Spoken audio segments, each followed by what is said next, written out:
Hi everyone, we are Group H and our group members are including Alvaro, Vicky and me, Norena.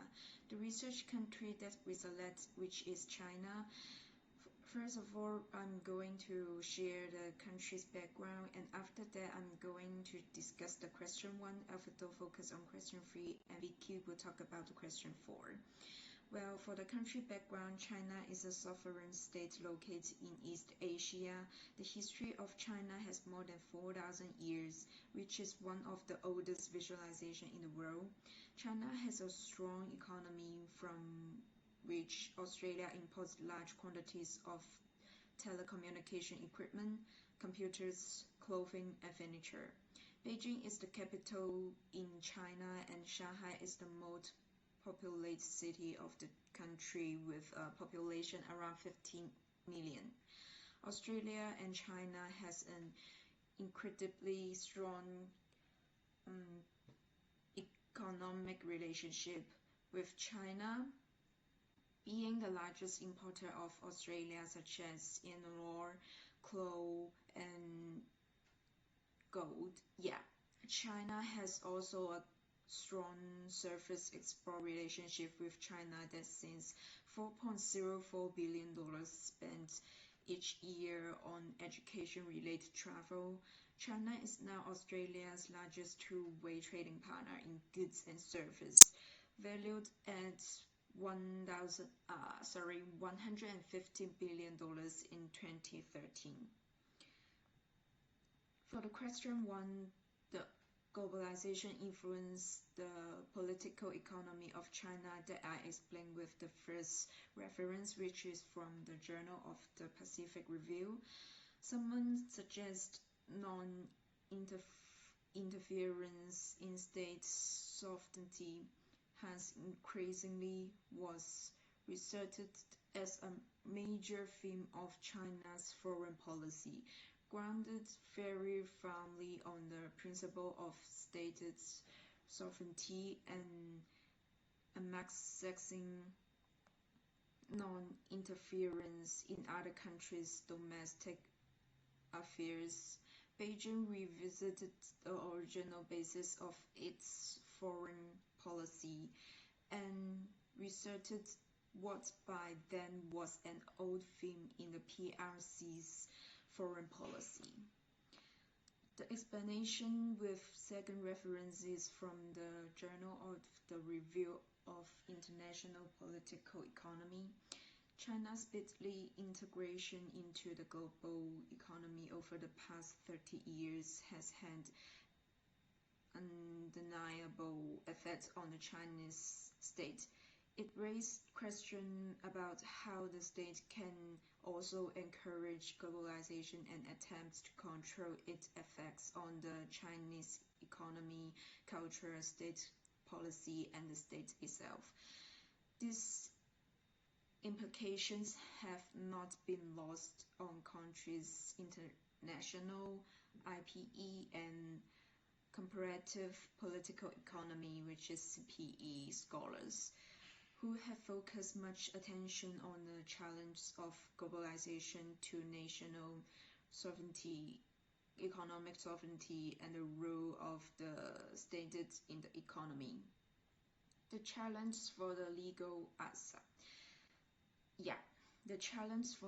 system of China present for an Australian firm considering building a presence including commercials, fraud, breaches of contract, intellectual property infringement, and theft, restriction on movement, criminal charges for engaging in activities that may not constitute crimes under Australian law, etc.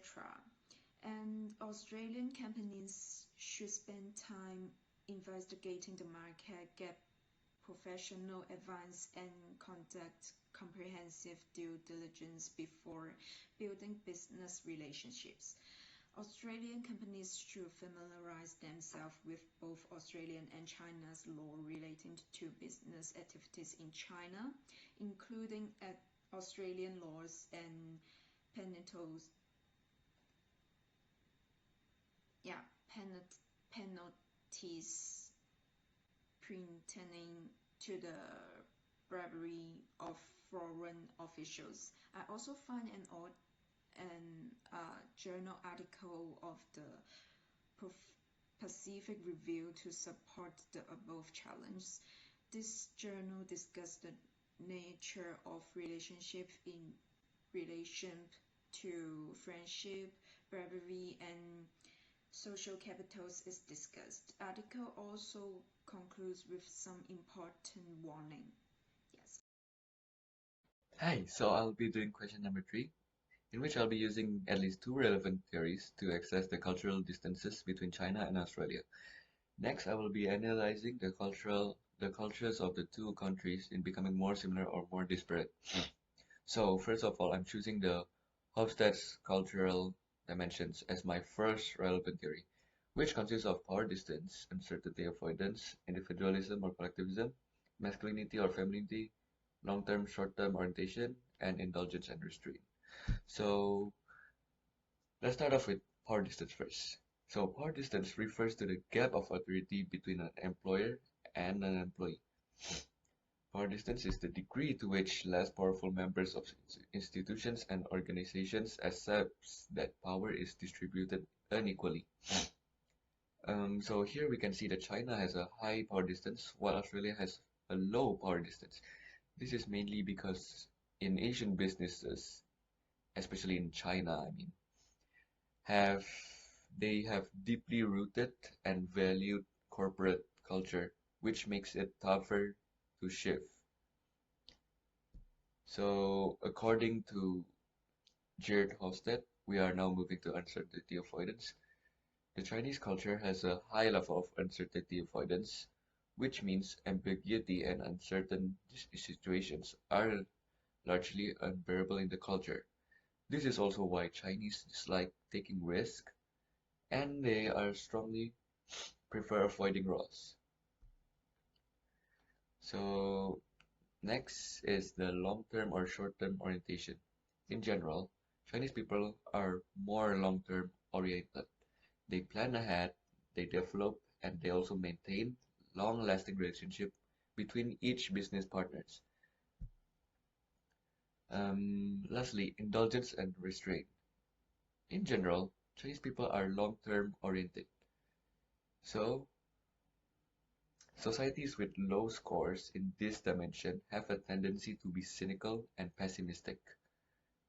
People with this orientation have the perception that their actions are restrained by social norms and feel that indulging themselves is somewhat wrong and risky. We could also compare it to collectivism, as it could be one of the following reasons why China has more restrained culture. Okay, so the second theory that I chose is convergence. It means a word that manages to describe technological, industrial, cultural, and social changes. One of the facts is that China is trying to regulate the 996 working hours, in which workers are treated harshly by the hours that they work. So they are trying to relegate that into only need to work for 8 hours a day, same like the rest of the world, at only a maximum of 44 hours a week. Moreover, China's economy is also becoming more capitalist, shifting them from being government-centric towards a more sophisticated society. Even now, China's high-speed rail could cover the distance between Boston and Chicago in about 4 hours, whereas Amtrak's is like an American train service. Its fastest services takes about 22 hours. So, what does China has in similar with Australia? I'm trying to say that Australia is also becoming more and more in the convergence theory because in Australia, international workers, there are a lot of it. Therefore, it is considered to be a diverse country. And in Australia, there is also less hierarchy. This is what makes them different. So, according to the Australian Bureau of Statistics, which was released a year ago, the statistics show that in 2020 there were over 7.6 million migrants living in Australia, and around 30% of the whole Australian population were born overseas. So there's so many international population living in Australia. For example, there's like um, were born in India. There were like 721,000 of people born in India which go to Australia, and it was an increase in 56,000 people compared to last year's. Chinese born, there were like 650,000. So in conclusion, we can say for now that Australia has converted into a more divergent country because they are inviting more and more international workers there, so it's gonna be a more diverse country. But we can say as a conclusion that China is being more closer to a free country economically and socially. According to Smith, a country should participate in an international trade. In terms of that, they have an absolute advantage within the market. But Ricardo believes that a government should trade in a product that has higher comparative advantage in manufacturing. Using this theory, we'll talk about China and how they have a clear edge over all the other most developed countries, and in terms of their manufacturing, agriculture, research level, innovation, and other supportive trade industries that they compete in, and how this helps China to become the market leader in terms of other well developed countries, and they produce more products efficiently. So they have this absolute advantage because China has the largest population in compared to other countries and all around the world. China has a plentiful supply of natural resources, raw materials, finished products, forestry, fishing, agriculture, mining, energy sectors, and more other significant sectors, and they contribute to the industry, increasing in GDP, increasing in China's job efficiency as they bring out more jobs, and there are highly skilled laborers in China due to high population. According to Adam Smith, this gives China an absolute advantage over other countries in producing these goods. It increases China's ability to manufacture them efficiently due to their high labor force and skilled labor force and the natural endowment. China should select Adams' theory of absolute advantage instead of Ricardo's competitive advantage theory when engaging in international trade. China is the world's largest exporter and ranks second among the world's largest importers. Despite its strict policies, the country is fairly open to foreign trade, which represents 35% of China's GDP in 2020. This was given out by the World Bank. This makes all the Chinese industries a crucial part of the economy as it provides absolute advantage for China to sell their products more efficiently, faster than any other countries, putting down the cost very low and importing them and exporting them. They do import a lot of products, but the export is higher compared to import.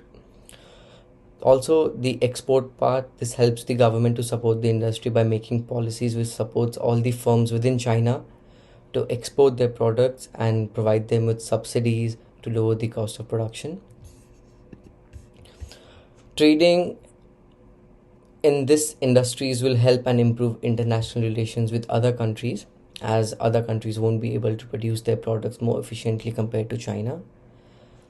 This will help and this will import the product as they require and create more demand for China to sell the products faster.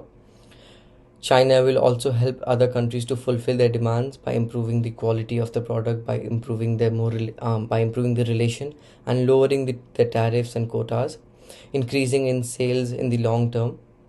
This will also allow consumers to try different products, different new innovative products that have been sent down from China in their countries supporting and favoring Chinese products, making it more cheaper and favorable to other consumers compared to other products.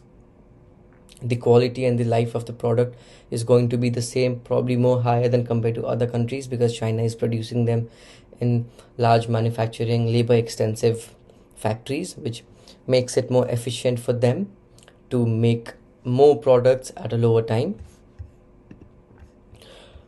This will also help and enhance world peace, as if they can provide the demand, this will create goodwill and mutual understanding between other countries.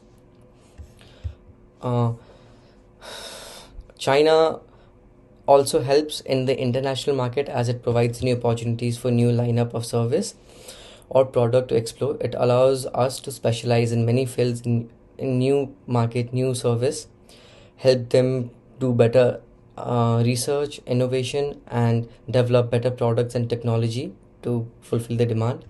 Exposure to other countries' production cultures may inspire new innovations, enhancement, and efficiency in goods and services. This will increase sales and revenue generated by workers over time, which will help which will help and create demand for more Chinese products, which will help China to create more jobs and help them in long run supporting the GDP.